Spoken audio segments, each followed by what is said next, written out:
자, 고등학교 과학 어디 한번 해볼까요? 우리가 지난 시간 전기 첫 시간 하면서 와, 새로운 단어들이 너무 많았죠?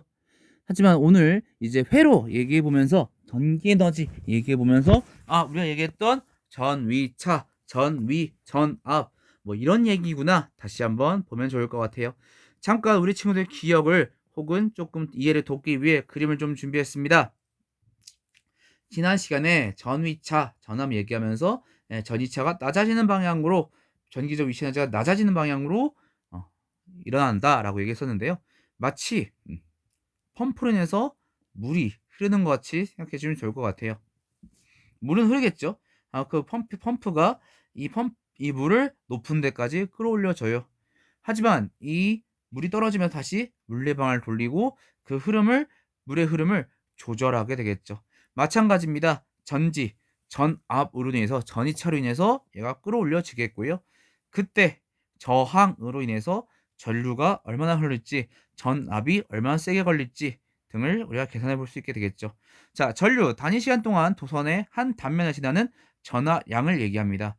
즉 Q, 여기서 Q는 이제 전하량이에요. 전하들이 막 일어날 때인데 그 시간 동안 몇 초 동안 몇 분 동안 우리가 이걸 전류라고 얘기하고요.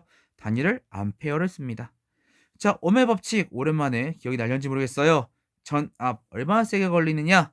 전류 곱하기 저항으로서 우리가 구할 수 있다. 저항에 비례하고 전압은 저항이 셀수록, 그러니까 즉 물레방아를 돌려야 되는데 물레방 뻑뻑해 저항이 셀수록 전압이 세게 걸렸고요. 전류 전류가 셀수록 전압도, 그러니까 물이 빠르게 흐를수록 전압도 세게 걸렸습니다.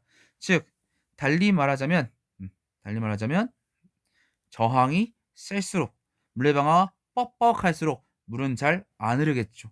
하지만 전압 펌프가 셀수록 물은 잘 흐르게 될 거예요. 즉 VIR 전압은 전류 곱하기 저항이다. 자, 여기서 저항에서 1초 동안 소비된 전기 에너지를 소비 전력이라고 해요. 옆에 있는 그림에서처럼 저항 양쪽 끝에 전류가 흐르고 있어요. 그리고 그때 전 위차는 ohm의 법칙에 의해서 IR 전류 곱하기 저항으로 계산해 볼 수 있겠죠. 그래서 소비 전력은 QV 전하량 곱하기 전압으로 계산할 수 있겠고요. 여기서 Q가 전하량이 IT 시간 곱하기 전류였으니까 전압이 IR 전류 곱하기 저항이었으니까 I 제곱 RT 혹은 R분의 V제곱 T로서 계산할 수 있겠고요. 여기서 이제 소비 전력 1초 동안 소비되는 전기 에너지예요. 즉 전체 전기 에너지는 I제곱 RT나 R분의 V제곱 T로서 계산할 수 있겠고, 얘를 또 시간을 나눠줘야겠죠. 그럼 시간 나눠주자면 VI로 계산되겠네요. I제곱 R, R분의 V제곱. 역시 단위는 줄퍼 세크, 시간 나눠줬으니까요. 그리고 혹은 우리가 중학교 때 배웠네요. 와트로서 이 전기 에너지를 소비 전력을 표현할 수 있을 것 같아요. 자, 그랬을 때 저항을 직렬로 연결하냐, 병렬로 연결하냐, 즉 나란히 일직선 연결하냐, 따로따로 연결하냐에 따라서 이 저항에 의한 전류가 어떻게 변하는지 우리가 생각해 볼 수 있을 것 같아요. 저항이 일렬로 길게 나열되게 되면은 저항이 길어져서 저항이 증가한 효과를 갖게 됩니다. 즉 같은 길이기 때문에 물은 똑같이 흘러요. 전류는 똑같아요. 하지만 각각 걸리는 전압, 물레방아가 두 개가 있어 뻑뻑해. 각각 걸리는 전압은 합하고 똑같게 되는데요. 이때 각각 걸리는 전압을 생각해 주자면 ohm의 법칙에서 I1, R1, 그러니까 저항 첫 번째 저항에 걸리는 전압, 두 번째 저항에 걸리는 전압 각각 계산해 주자면 I1, R1 더하기 I2, R2가 되겠고, 여기서 물의 흐름은 똑같아요. 전류는 똑같으므로 묶어 주자면 전체 저항은 R은 각각의 저항의 합이 되겠고요. 즉 많이 연결할수록 저항이 세져서 전류는 작아지겠죠. 소비 전력은 어떻게 되느냐? 소비 전력 VI인데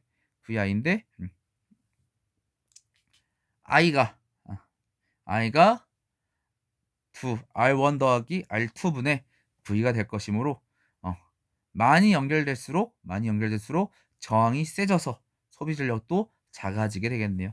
같은 전압이더라도.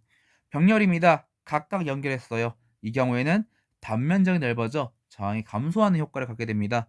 이때는 각각의 단차, 높이차는 같다 보니까 전이차, 전압은 같습니다만 각각 흐르는 물은 각각 수로에 연결된 흐르는 물은 달라질 수 있겠죠.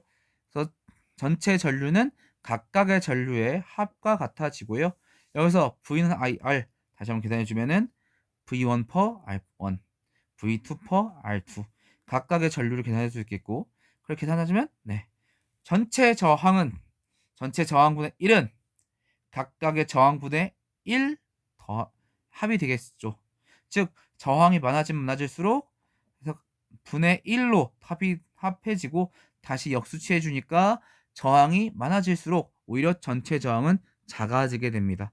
그래서 오히려 저항이 많아질수록 전류는 커지겠고 소비 전력도 R1분의 1 더하기 R2분의 1 역수의 합으로 계산되기 때문에 소비 전력도 저항이 많아질수록 오히려 더 소비 전력이 커지게 되겠네요. 자, 그래서 좀 더 얘기해보고 싶은 것은 이런 에너지를 저장하는 장치입니다. 이걸 축전기라고 부르고요. 두 금속판이 나란하게 배열된 형태만 볼 건데 우리가 이걸 평행판 축전기라고 불러요. 평행판 축전기는 금속판의 면적이 클수록 그리고 간격이 작을수록 저장할 수 있는 전하가 점점 많아집니다. 그래서 충전이란 어떤 과정이냐? 자, 축전기의 금속판에 전하를 모으는 과정으로서 얘가 스위치에 연결되게 되면 양쪽에 전압이 걸리면서 한쪽은 전지에 플러스과 연결된 부분은 플러스 전하가 반대쪽은 마이너스 전하가 대전되게 돼요. 그리고 이게 점점 쌓이는데 언제까지 쌓이느냐? 이 양쪽 축전기 판에 전이차가 원래 전압과 같아질 때까지 충전이 되다가 이제 완전히 전류가 끊기게 되죠. 하지만 전원을 제거한 후 이 축전기에다가 다시 저항이 있는 전기기를 연결하면 다시 이 축전기에 저장됐던 전기 에너지가 다시 전기기구에서 소비되면서 축전기 전하를 잃으면서 다시 소비가 됩니다. 이걸 방전이라고 불러요.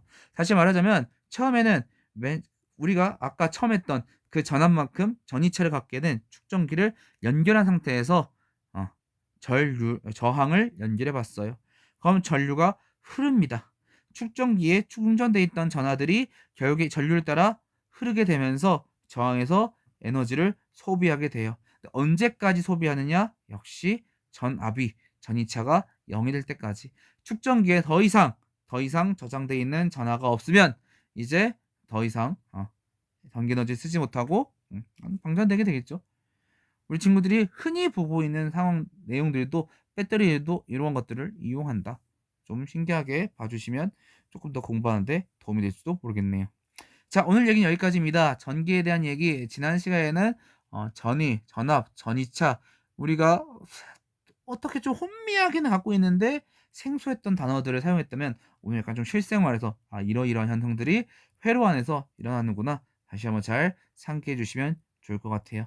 자, 다음 시간에는 이제 전기만 얘기하면 좋겠는데 이번 단어 이름이 전기와 자기입니다. 다음 시간에는 분명 상관없을 것 같은데 전기 찌릿찌릿하잖아요. 자석은 잘 모르겠어요.